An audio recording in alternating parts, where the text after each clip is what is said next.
#Dr.Johnwatts type చేసి మీ questions అడగండి, తప్పకుండా రిప్లై చేస్తాను. Indian military attitude. Hi sir, after hair transplantation normal people కంటే సెలబ్రిటీస్ హెయిర్ చాలా ఒరిజినల్గా థిక్గా ఉంటుంది. డిఫరెన్స్ ఎక్కడ ఉంది సార్? అది కాస్ట్లోనా లేక వర్క్లోనా? అదర్ కంట్రీస్లో ఇంకా బాగా చేస్తారా హెయిర్ ట్రాన్స్ప్లాంటేషన్? ప్లీజ్ చెప్పండి. మీరు 3 పాయింట్లు అడిగారు. ఫస్ట్ది ఏమడిగారంటే సెలబ్రిటీ హెయిర్ ట్రాన్స్ప్లాంట్స్ ఎందుకు థిక్గా కనిపిస్తాయి. రెండోది తేడా ఎక్కడుంటుంది?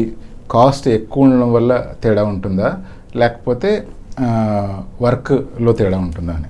మూడోది ఏమంటే ఫారిన్లో హెయిర్ ట్రాన్స్ప్లాంట్ చేస్తే రిజల్ట్ బాగా వస్తుందా అని. హెయిర్ ట్రాన్స్ప్లాంటేషన్ ఎప్పుడైతే చేయించుకుంటారో సెలబ్రిటీస్ కానీ లేకపోతే కొంచెం ఫేమస్ పీపుల్ ఎవరైతే రెగ్యులర్గా మీడియాలో కనిపిస్తున్నారో వాళ్ళు మీడియా ముందుకు వచ్చే ముందు లేదా వాళ్ళ ఫోటో షూట్ జరిగే ముందు చాలా మేకప్ చేస్తారు. ఆ హెయిర్లో గ్యాప్ కానీ లేదా లైట్ పడినప్పుడు స్కాల్ప్ మెరవకుండా ఉండడానికి చాలా జాగ్రత్తలు తీసుకుంటారు. అవసరమైతే హెయిర్ ఫైబర్ కూడా వాడతారు. లేదా హెయిర్ ట్రాన్స్ప్లాంటేషన్తో పాటు హెయిర్ ప్యాచెస్ కానీ హెయిర్ ఎక్స్టెన్షన్స్ కానీ హెయిర్ వీవింగ్ కానీ ఈ పద్ధతులన్నీ వాడి వాళ్ళ హెయిర్ మీకు అందంగా కనిపించేలా చూపిస్తారు. సో సెలబ్రిటీస్తో మీరు ఎప్పుడు పోల్చుకోవద్దండి. ఎందుకు అంటే వాళ్ళ పర్పసే మీడియా ముందు అందంగా కనిపించడం. అలా కనిపిస్తేనే ఫలానా క్యారెక్టర్కో లేకపోతే వాళ్ళు పోర్ట్రే చేసే ఆ క్యారెక్టర్కి ప్రాపర్గా యాప్ట్గా ఉంటుంది. లేదా వాళ్ళు యంగ్గా కనిపించే క్యారెక్టర్ ఉందంటే అలా యంగ్గా కనిపిస్తారు. ఆ క్యారెక్టర్ కోసం వాళ్ళు అలా మేకప్ చేయబడతారు. వాళ్ళని రియల్ లైఫ్లో కనుక చూస్తేనే మనకు రియాలిటీ అర్థమవుతుంది.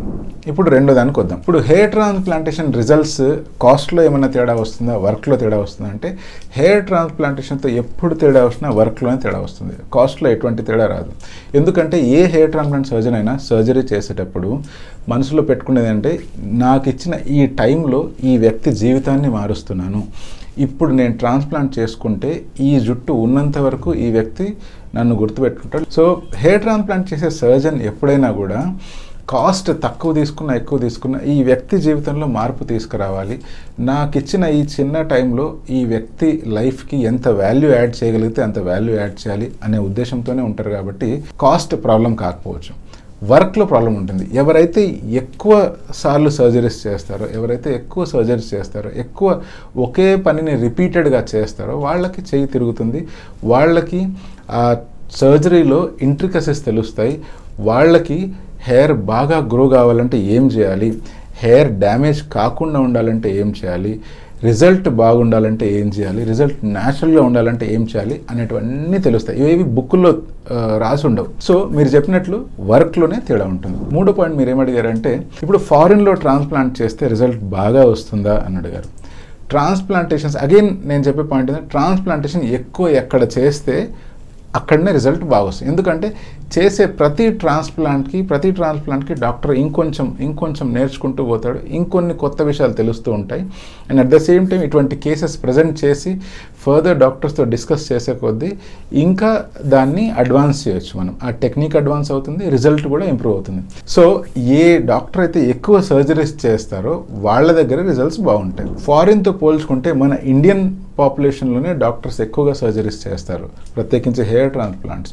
సో ఆబ్వియస్గా మన దగ్గర రిజల్ట్ బాగుంటుంది. ఇది జస్ట్ నేను చెప్పట్లేదు, స్టాటిస్టిక్స్ కూడా అదే చెప్తున్నాయి. ఇంతవరకు అందరూ టర్కీకి వెళ్ళేవాళ్ళు హెయిర్ ట్రాన్స్ప్లాంట్ గురించి, ఇప్పుడు అందరూ ఇండియాకే వస్తున్నారు.